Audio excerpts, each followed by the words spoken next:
And I just thought, this sounds really interesting. You're paired up with a scientist or scientists, and you're responding in a creative way to their research without, it seemed, particular parameters. And I thought, well, that could be interesting.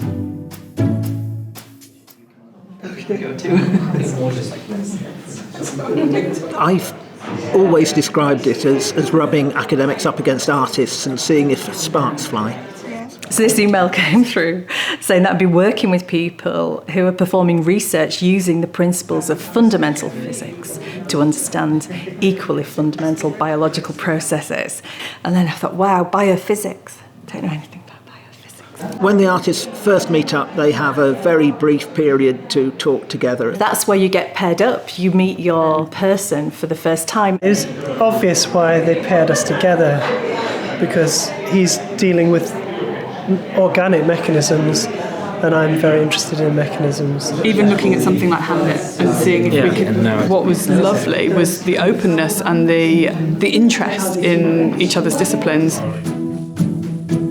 I had a full lab day and heard about all their research. So he was explaining that was the presence of a protein. I'd forgotten that he'd shown you this, actually. Yeah. We showed you a lot. It's a really short time scale, really. The first lab visit, I was just writing reams of information. There's a bewildering first day, particularly those practitioners who've worked with a school. There may be 6 or 7 academics, all desperately excited about explaining their work to them. I think it was interesting from my perspective, seeing the work and hearing about the research. It's really inspiring to go into a space that is completely unfamiliar. Everything in the lab is so intriguing, and you could create 10 different pieces of artwork just based on one visit to a lab. What we liked about it, it's a chance to do outreach in a sort of new and interesting way.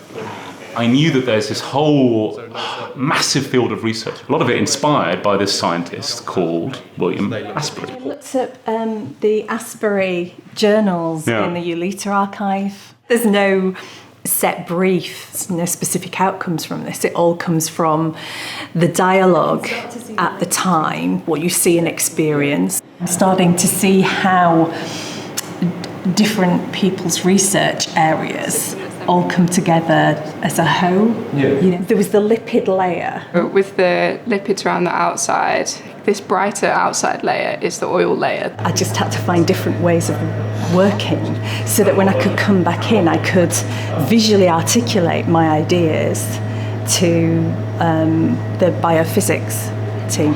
We don't ask for a conclusion from this process. You know, it's a process without specified outcomes.